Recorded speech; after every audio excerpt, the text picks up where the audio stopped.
빌립보서는 사도 바울의 서신입니다.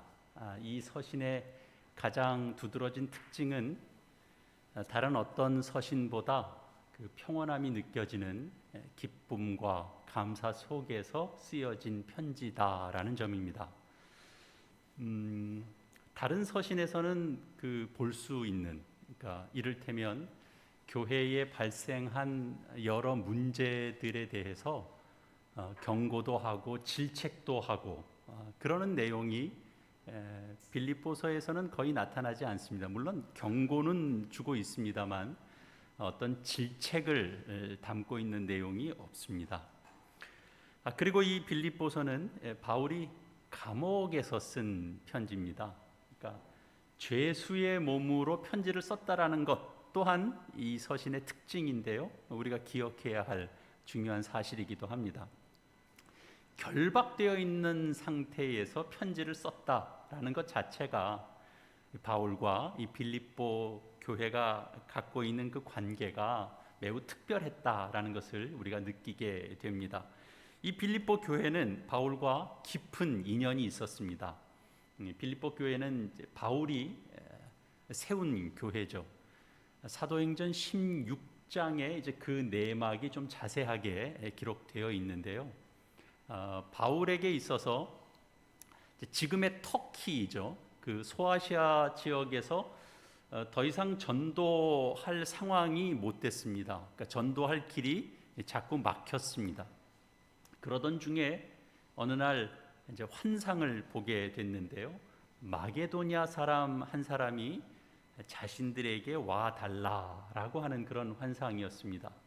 바울은 이건 하나님께서 자신을 부르고 있는 것이다 이렇게 이제 믿고 지금의 이제 그리스 땅이 되죠. 그 그리스의 이제 북부 지역인 마게도냐로 가게 됩니다.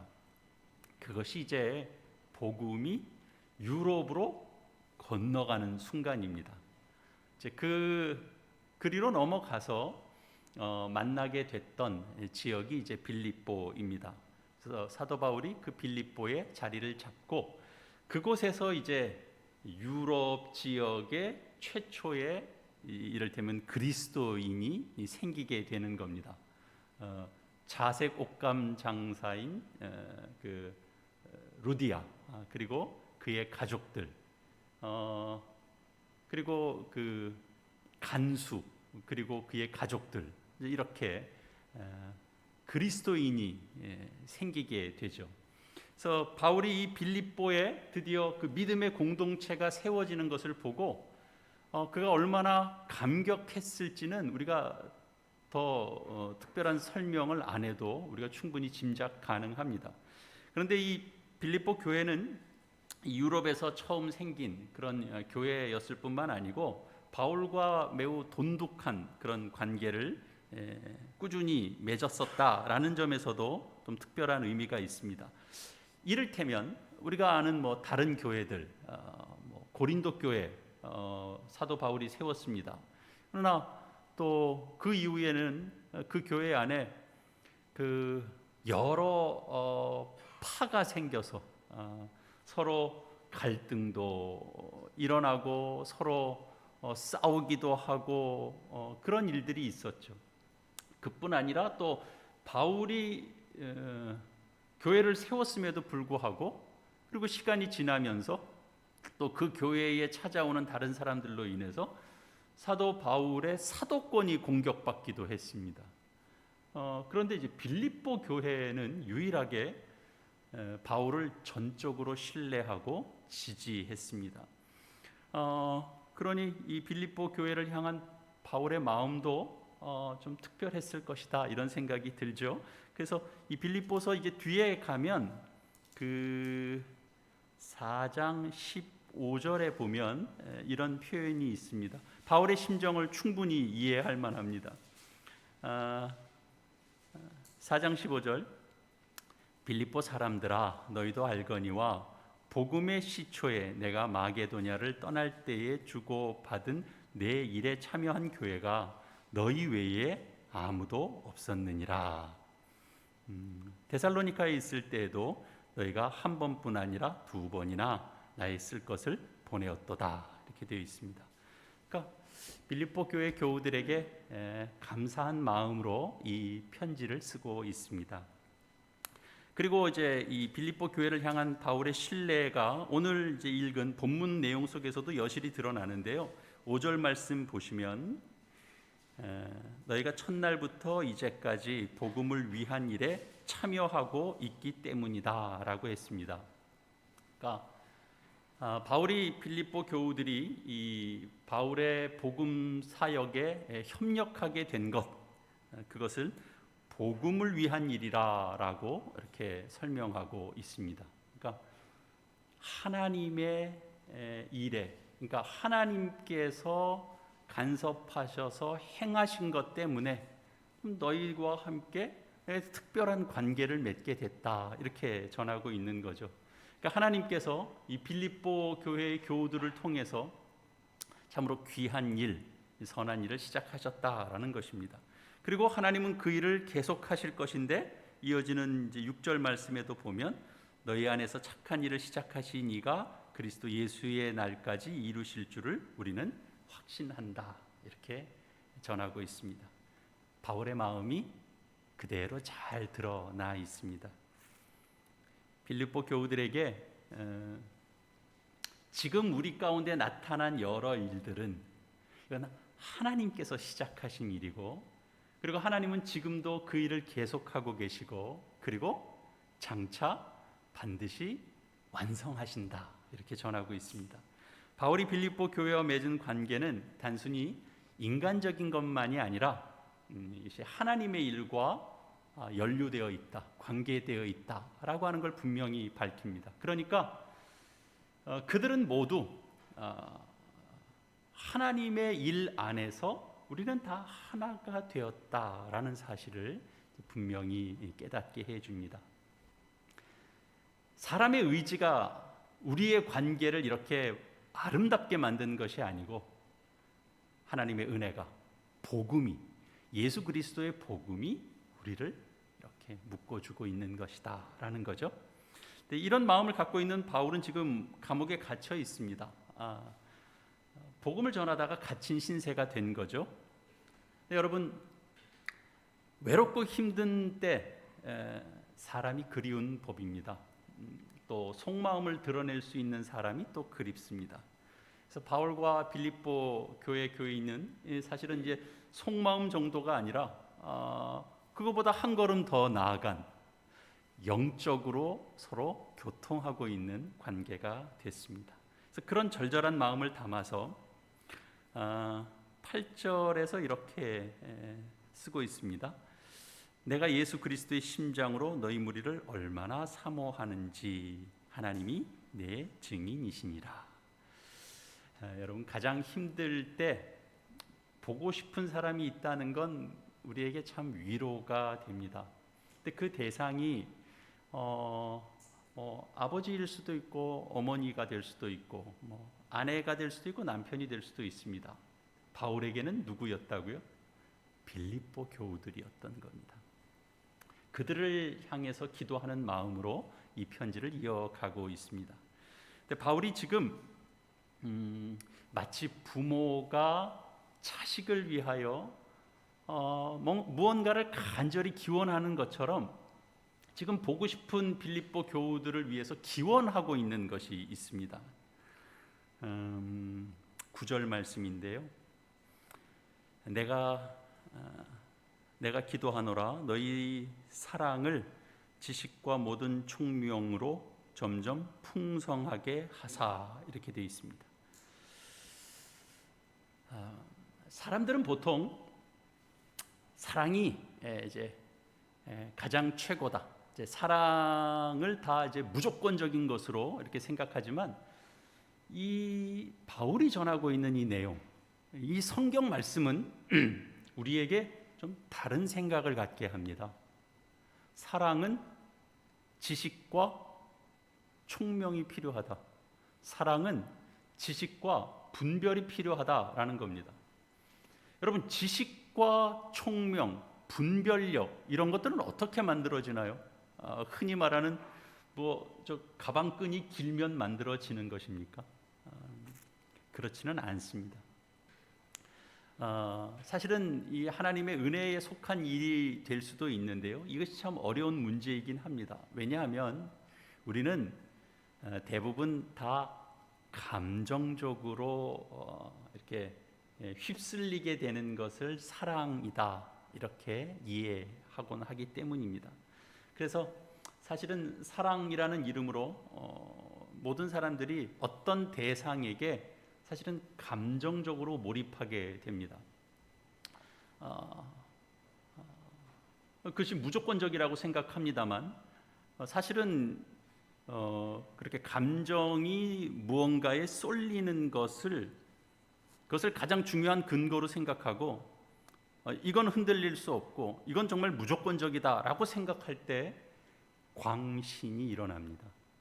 여러분, 사랑의 분별력이 필요하다라고 하는 이 바울의 주장은 구체적으로 어떤 것을 말하는 것일까라고 할 때 이 당시의 배경을 생각하면 바울이 당면하고 있는 문제는 우선 율법이었습니다.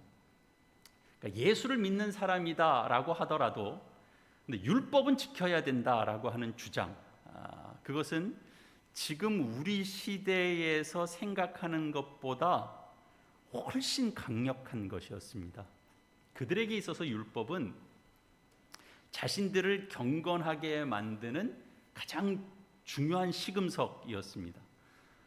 그렇기 때문에 그 당시에 예수를 믿는 그리스도인이 되었다라고 할지라도 그들이 붙잡고 있는 복음을 붙잡고 그리고 예수를 믿는다면 그거야말로 금상첨화가 아니겠는가 하는 거죠.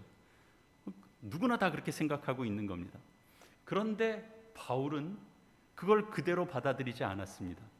아무리 율법이 고상한 가치를 갖고 있다 하더라도 그리고 그것이 아무리 그 역사적인 가치를 갖고 있다 하더라도 예수의 복음과 함께 병립될 수는 없다라고 바울은 분명히 깨달아 알았죠. 그것이 율법 자체를 부정하는 것은 아닙니다. 예를 들면 바울이 복음을 드러낸다고 해서 십계명을 부정하지 않습니다. 그러나 십계명을 신앙의 가장 중요한 본질로 삼지도 않습니다. 그래서 이 복음과 이 율법 관계에 있어서 율법을 따르는 사람들은 앞에서도 얘기했지만 이것도 필요하고 이것도 필요하다 이런 태도입니다. 금상첨화. 이게 한꺼번에 시너지 효과를 이루면 얼마나 그게 더 큰 것이겠는가? 이게 이제 그들의 합리적인 생각입니다. 바울은 그렇게 생각하지 않았습니다. 그럼 바울은 어떻게 생각했을까요? 이것도 저것도가 아니고 넌 이것이냐 저것이냐 넌 분명한 것을 선택하라 이런 태도가 이를테면 바울의 태도였던 겁니다. 우리가 사실 이걸 구분하기가 쉽지 않죠. 그래서 바울이 얘기하는 겁니다. 우리의 사랑에도 분별이 필요하다 이렇게 가르치고 있는 겁니다. 그래야 사랑이 깎이는 것이 아니고 그래야 사랑이 더 풍성해지기 때문이다. 그렇게 가르치고 있습니다. 이건 사실 우리 신앙적인 차원에서만 해당되는 것이 아니고요. 인간 삶의 모든 차원에서 해당이 됩니다. 사람들이 보통 사랑의 부족을 어떤 열정의 부족 또는 열심의 부족 이렇게 이해합니다. 관심의 부족 이렇게 생각하죠. 그래서 우리 좀 사랑이 좀 더 풍성해져야 되겠다라고 생각을 하면 대개는 어떤 생각을 하게 되냐면 우리 좀 더 열심을 내자. 우리 왜 마음이 식었냐. 우리 좀 관심을 더 많이 가지고 살자. 그렇게 되기 쉽습니다. 열정을 가지고 관심을 더 가지고 그래야 우리 사랑하는 거 아니냐. 이제 이렇게 가게 되죠. 사랑이 부족하다라고 느껴지면 그래서 어떤 열심, 어떤 열정, 어떤 관심 이제 이런 쪽에서 해결책을 찾으려고 하는 것이 우리 보통 사람들의 생각이고 태도입니다. 부부간에도 부모와 자식간에도 친구간에도 이런 사랑의 부족을 열심과 열정 탓으로 돌리는 경우들이 많습니다. 그러나 사랑은 열정으로 깊어지기보다는 자신과 상대방을 깊이 아는 데서 풍성해진다라는 사실은 우리가 다시 한번 확인해 보면 맞습니다.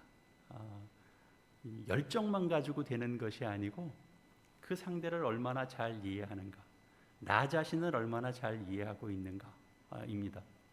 바울은 빌립보 교회를 위한 기도에서 빌립보 교회의 이 사랑이 자신을 향한 사랑도 있고 이웃을 향한 사랑도 있고 복음을 향한 사랑도 있을 텐데 그 사랑이 더 풍성해지기 위해서는 지금보다 더 열심을 갖고 나가라, 지금보다 더 뜨거운 열정을 가지고 나가라, 그런 식으로 이야기하지 않습니다.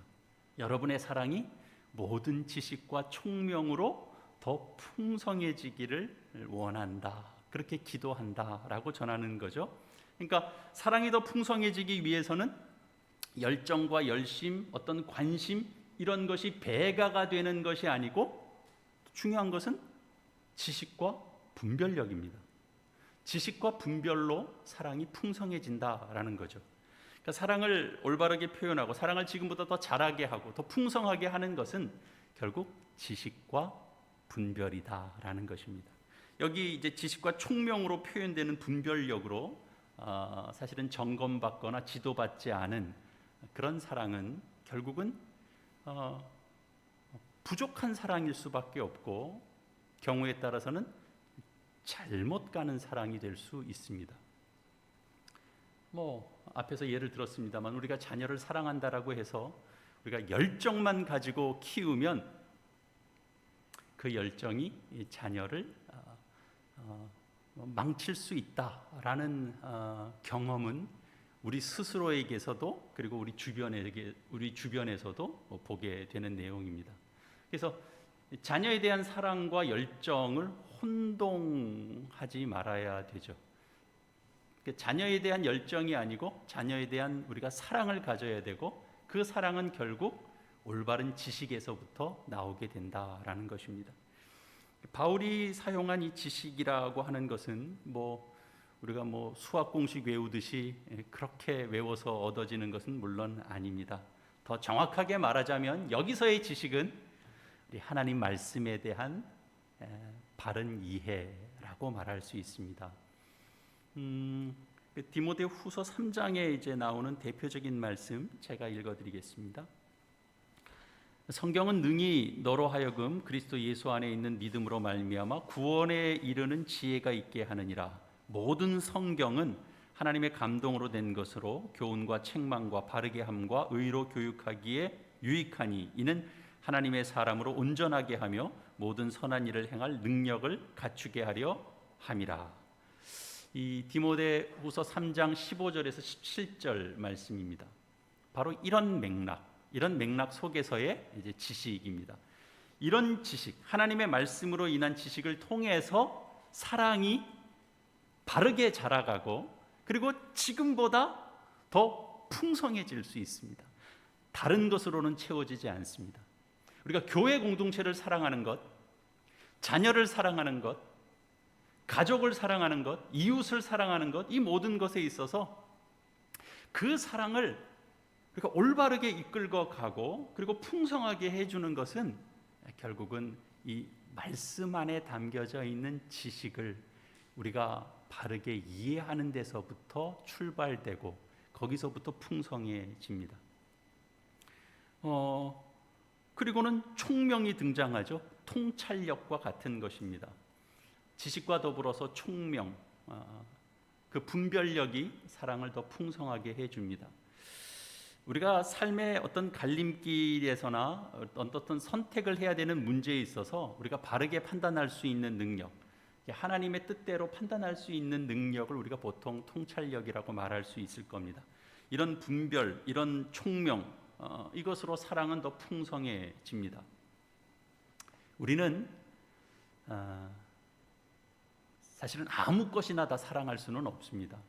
우리는 죄악된 것을 사랑할 수 없고 무가치한 것을 사랑하느라고 우리의 시간을 허비할 수 없습니다. 우리는 사랑할 만한 것, 가치 있는 것,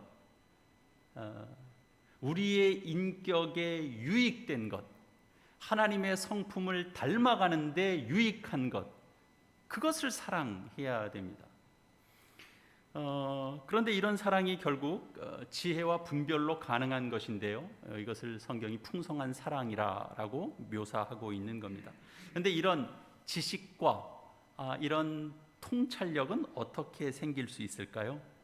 이 사도 바울의 기도 속에 나타나는 것입니다. 두 가지 원리를 말할 수 있을 것 같은데요, 첫째는 우리가 하나님의 말씀을 진지하게 듣는 것입니다. 하나님의 말씀은 우리의 삶에 설교의 형태로 주어지기도 하고 말씀의 묵상 형태로 우리가 얻게 되기도 하고 성경 공부를 하면서 성경 읽기를 하면서 성경 쓰기를 하면서 우리가 하나님의 말씀과 마주하게 됩니다. 그럴 때 이 하나님의 말씀을 진지하게 대하는 것입니다. 하나님의 말씀을 존중하고 그리고 이 말씀이 우리의 삶과 우리 교회에 그리고 모든 영역에서 가장 최고의 권위가 된다라는 것을 우리가 인정하고 순종할 마음으로 하나님의 말씀을 대하는 것, 순종할 마음으로 하나님의 말씀을 듣고 읽는 것, 그 속에서 우리의 사랑이 풍성해지는 지식을 얻게 됩니다. 그렇지 않으면 우리가 동일한 활동은 하고 있는데 거기서 얻어질 수 있는 가장 중요한 유익을 우리는 놓칠 수 있습니다. 둘째는 그렇게 생긴 지식을 우리의 삶에서 실천하는 훈련들을 우리가 가져야 됩니다. 통찰력이라고 하는 것은 사실은 머리에서 나오는 것이 아니기 때문입니다. 사실은 경험에서 나옵니다. 근데 이 경험은 우리의 여러 실수를 다 포함한 것입니다. 우리가 그 속에서 얻게 됩니다.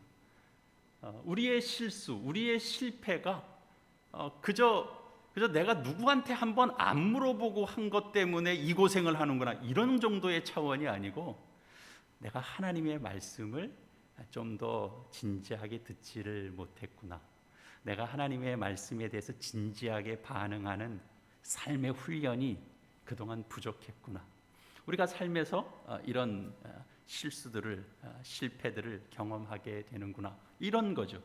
그러면서 우리의 삶에서 부단한 그런 연습 속에서 사실은 이 경험적으로 얻게 되는 분별이 생기는 겁니다. 여러분, 우리가 인생을 살면서 우리의 선택과 결정이 언제나 선과 악, 이런 확연하게 구별되는 상황 속에서만 우리가 선택하고 사는 게 아닙니다. 내가 선을 선택할 것인지 내가 죄를 선택할 것인지, 이런 다소 명확한 상황들이 판단되는 것만 우리가 판단하지 않고요, 우리의 대부분의 선택과 대부분의 결정은 그렇게 선과 악을 선택하는 것보다는 훨씬 더 이게 더 중요한가, 이게 덜 중요한가, 이게 더 가치 있는 것일까, 이게 더 가치 있는 것일까, 이런 선택 앞에서 사실은 고민하는 경우들이 더 많습니다.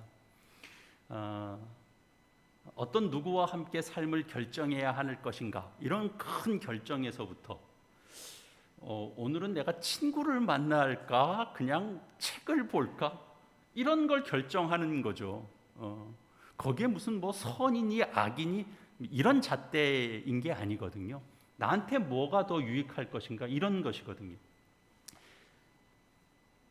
그런데 또 따지고 보면 결국은 그 선택들이 이어져서 결국은 우리의 인생을 만듭니다.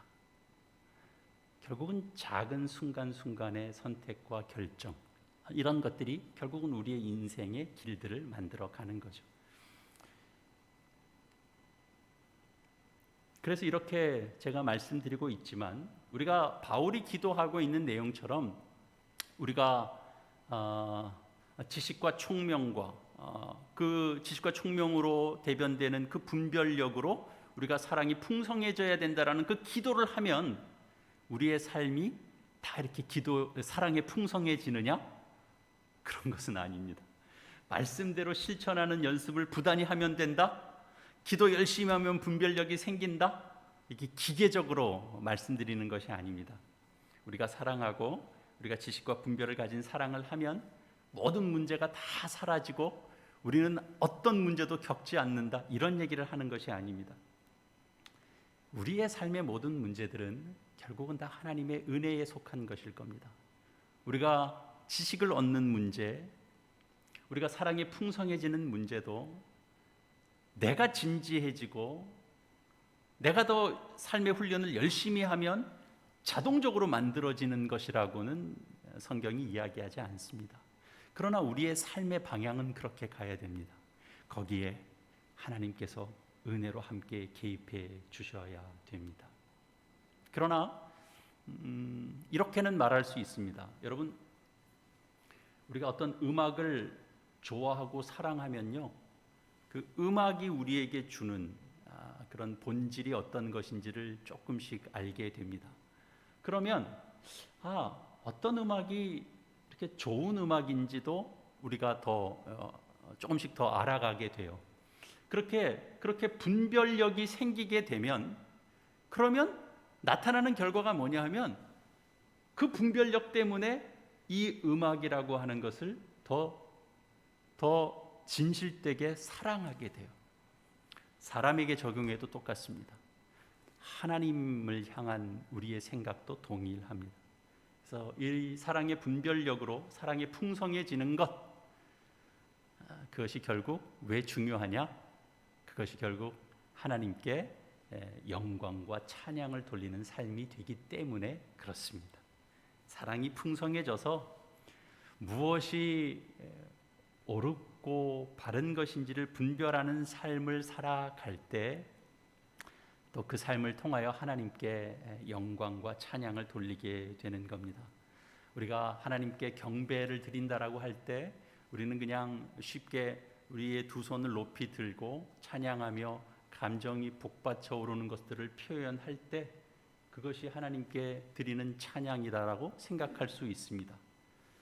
감정이 움직여지는 것을 뭐라고 할 마음은 전혀 없습니다. 사람이 아무 감정 없이 찬양하는 것도 그건 부족함이겠죠. 그런 우리가 감정을 다해서 찬양하는 것을 부정할 이유는 하나도 없습니다. 그러나 성경이 우리에게 가르쳐주고 있는 사랑은 우리의 그런 감수성 정도를 훨씬 뛰어넘는 것입니다. 감정으로 나타날 수 있지만 그보다 훨씬 더 근원적인 것입니다. 사람은 생명을 이해하는 만큼, 인생을 이해하는 만큼 하나님께서 우리의 인생에 개입해 주시는 그 은혜를 이해하는 만큼 하나님께 찬양과 경배를 돌릴 수 있게 됩니다. 이런 말씀을 우리가 들어도 정말 난 무엇이 옳은지 참 분별하기가 어려운 때가 너무 많습니다 라고 말하시는 분들이 있을 겁니다. 그렇습니다. 우리가 어떻게 진리를 알겠습니까? 우리가 잘 모른다라고 고백하는 것이 전혀 큰 문제가 아닙니다. 그러나 우리가 모른다라고 고백하면서 알려고 하는 노력을 기울이지 않는다거나 자신이 쌓은 독단에 빠져 있다라고 하면 그것은 잘못된 것이라고 말할 수 있습니다. 그렇지 않으면 우리는 계속 우리 자신에게만 빠져 있을 수밖에 없기 때문입니다. 앞에서 말한 것처럼 바울이 사랑에 풍성해지면 옳은 것을 분간할 수 있다라고 말했습니다. 결국 우리가 사랑의 그 어떤 힘에 휩싸여 있어야 한다는 것인데, 결론적으로 말하면 그것은 오늘 본문에 있는 바대로 예수 그리스도입니다. 우리가 예수 그리스도를 깊이 알고 믿는 것이 결국은 우리가 사랑에 풍성해지는 유일한 길입니다. 우리가 그 어떤 지식을 갖고 그 어떤 분별을 갖는다 하더라도 우리가 예수에 관하여 놓쳐버리고 살면 그 열정, 그 관심, 그 삶의 치열한 싸움은 하나님께서 뜻하시는 바가 아닙니다. 예수 그리스도의 은혜를 기억하고 예수 그리스도에 대하여 우리가 온전히 알아가고, 그래서 그분 안에서 우리에게 주신 그 놀라운 은혜들을 우리가 더 알고 느낄 때마다 율법에 갇혀있던 삶이 얼마나 우리가 짐을 지고 사는 삶인지, 우리가 예수 그리스도 안에 있고 예수 그리스도의 이름을 의지하고 우리 예수 그리스도의 이름으로 기도하며 살고 예수 그리스도께 접붙임 바 된 우리의 인생이라는 것이 얼마나 귀하고 복된 것인지 우리가 알아가면 알아갈수록 우리의 분별력은 더 분명해지실 것이고, 우리가 무언가를 사랑하게 될 때도 내 의지가 사랑하는 것이 아니고 예수 그리스도 안에 묶인 것 때문에 우리가 무엇을 사랑하게 될 수 있는 거죠. 그럴 때 우리가 갖고 있는 사랑이 뛰어넘지 못하는 영역을 우리는 넘어서게 됩니다. 예수 그리스도에 대한 지식을 갖고 있기 때문에 그런 거죠. 우리 세상 앞에 참 많은 도전을 받고 있습니다. 한시도 사실은 한눈 팔 수가 없습니다. 한눈 팔면 이만큼 흘러가 있습니다.